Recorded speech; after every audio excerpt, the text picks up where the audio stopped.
أشهد أن لا إله إلا الله وحده لا شريك له وأشهد أن محمدا عبده ورسوله أما بعد فأعوذ بالله من الشيطان الرجيم بسم الله الرحمن الرحيم الحمد لله رب العالمين الرحمن الرحيم مالك يوم الدين إياك نعبد وإياك نستعين اهدنا الصراط المستقيم صراط الذين أنعمت عليهم غير المغضوب عليهم ولا الضالين يا أيها الذين آمنوا كتب عليكم الصيام كما كتب على الذين من قبلكم لعلكم تتقون أياما معدودات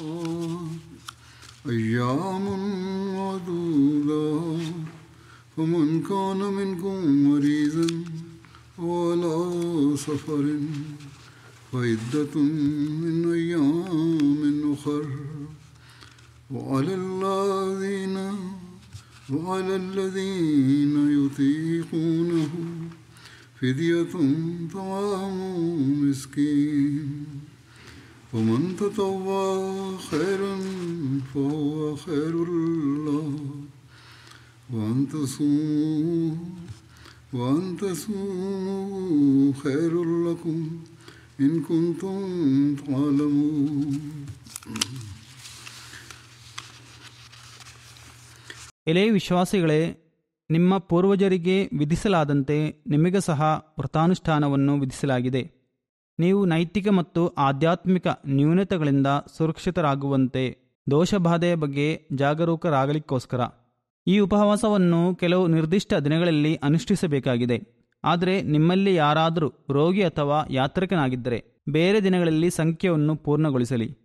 ಉಪವಾಸ ಮಾಡಲು ದೈಹಿಕ ನಿಶಕ್ತಿಯಿದ್ದು ಆರ್ಥಿಕವಾಗಿ ಸಮರ್ಥರಿದ್ದರೆ ಅವರು ಪ್ರಾಯಶ್ಚಿತ್ತವಾಗಿ ಒಬ್ಬ ನಿರ್ಗತಿಕನಿಗೆ ಆಹಾರವನ್ನು ನೀಡಬೇಕಾಗಿದೆ. ಇನ್ನು ಯಾರಾದರೂ ಪೂರ್ಣವಾದ ಅನುಸರಣೆಯನ್ನು ತೋರಿಸುತ್ತಾ ಏನಾದರೂ ಒಳಿತನ್ನು ಮಾಡುವುದಾದರೆ ಅದು ಆತನಿಗೆ ಉತ್ತಮ.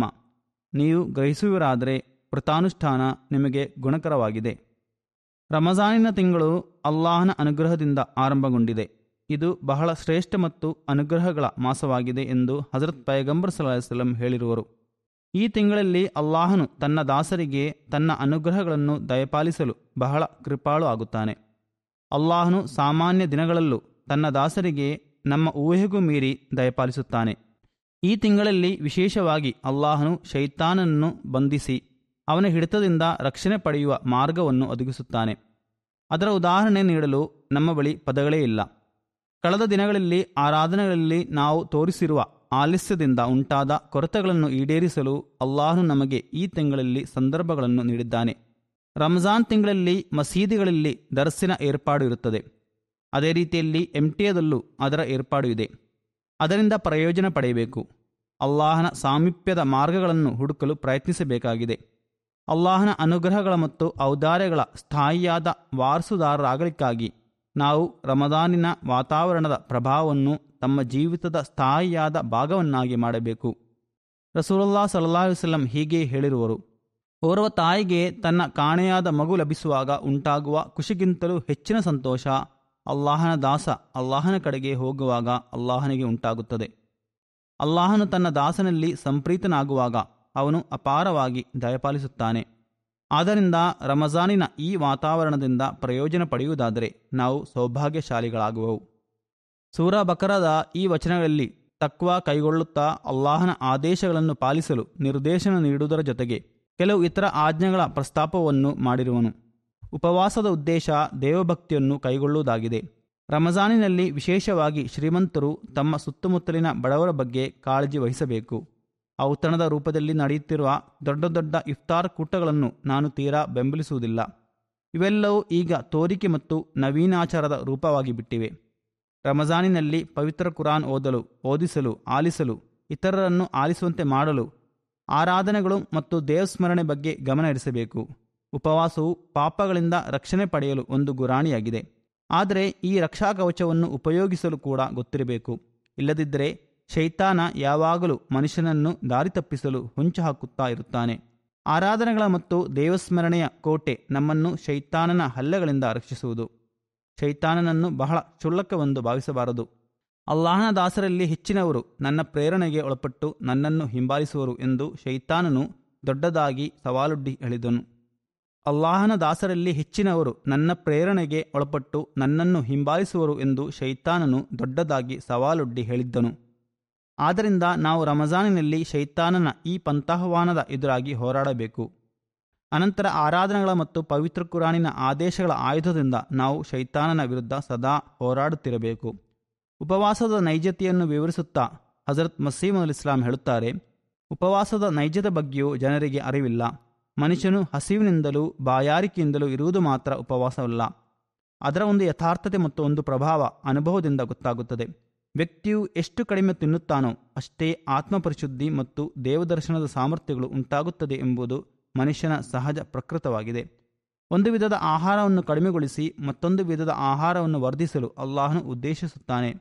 ಅಲ್ಲಾಹನ ಕಡೆಗೆ ಬಾಗುವಂತಾಗಲು ಮತ್ತು ಭೌತಿಕತೆಯಿಂದ ದೂರವಿರುವಂತಾಗಲು ಮನುಷ್ಯನು ಅಲ್ಲಾಹನ ಸ್ಮರಣೆಯಲ್ಲಿ ನಿರತನಾಗಿರಬೇಕು.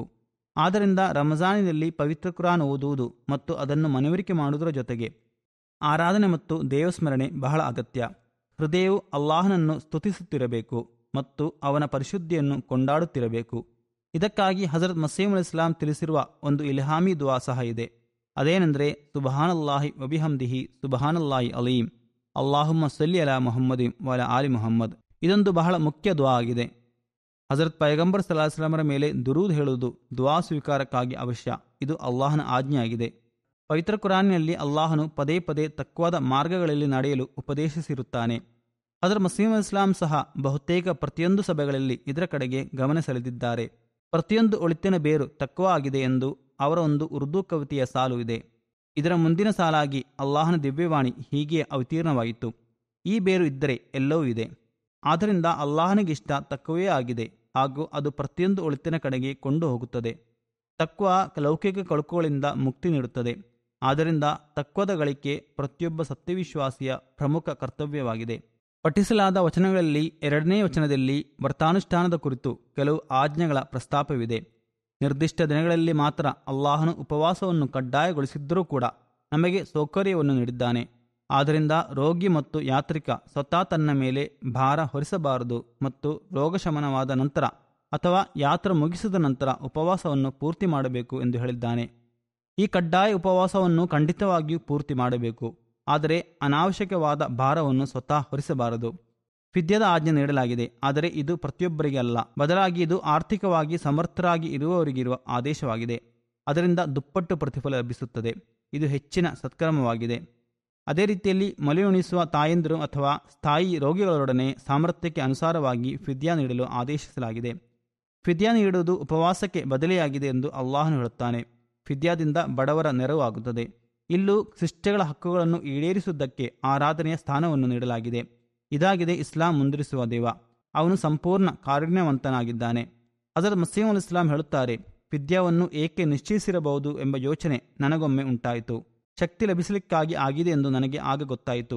ಮನುಷ್ಯನಿಗೆ ವ್ರತಾನುಷ್ಠಾನ ಮಾಡಲು ಸೌಭಾಗ್ಯ ಲಭಿಸಲು ಇದನ್ನು ನಿಶ್ಚಯಿಸಲಾಗಿದೆ. ಅಲ್ಲಾಹನು ಸರ್ವಶಕ್ತಿಶಾಲಿಯಾಗಿದ್ದಾನೆ. ಆಸ್ಮಾ ರೋಗಿಗೂ ಉಪವಾಸ ಅನುಷ್ಠಿಸುವ ಸೌಭಾಗ್ಯವನ್ನು ಅವನು ದಯಪಾಲಿಸಬಲ್ಲನು.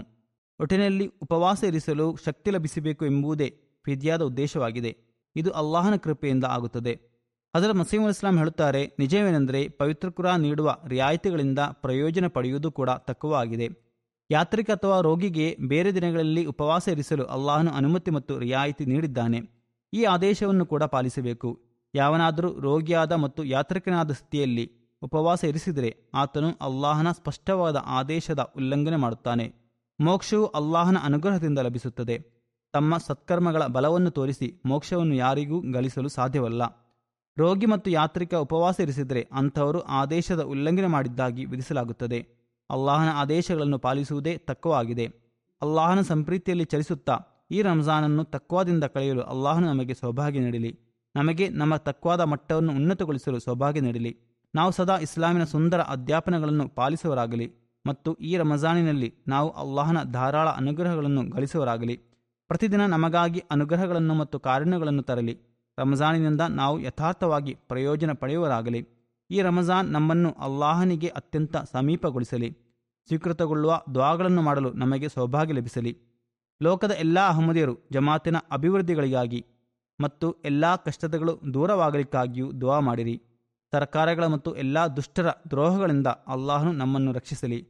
ಅಲ್ಲಾಹನ ಮಾರ್ಗದಲ್ಲಿ ಜೈಲುವಾಸದಲ್ಲಿರುವವರ ಬಿಡುಗಡೆಗಾಗಿಯೂ ದುಆ ಮಾಡಿರಿ.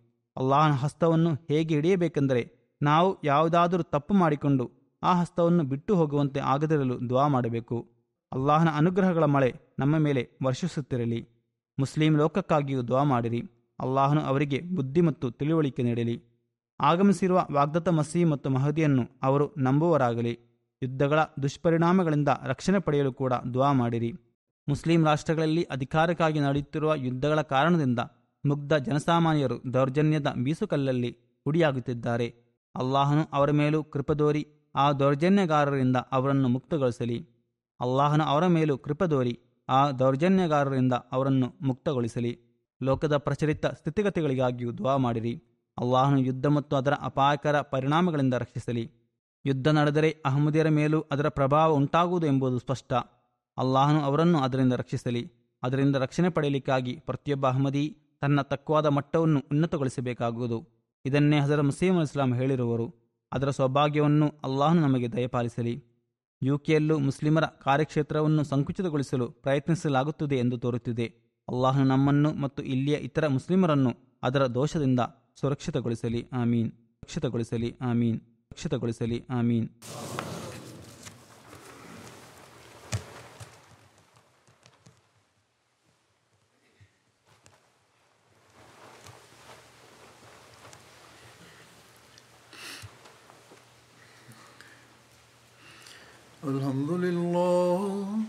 Alhamdulillah nahmaduhu wa nasta'inuhu wa nastaghfiruhu wa nu'minu bihi wa natawakkalu alayhi wa na'udhu billahi min shururi anfusina wa min sayyiati a'malina. Man yahdihillahu fala mudilla lahu ومن يضلل فلا هادي له ونشهد أن لا إله إلا الله ونشهد أن محمدا عبده ورسوله. عباد الله رحمكم الله إن الله يأمر بالعدل والإحسان وإيتاء ذي القربى وينهى عن الفحشاء والمنكر والبغي يعظكم لعلكم تذكرون. اذكروا الله يذكركم وادعوه يستجب لكم ولذكر الله أكبر.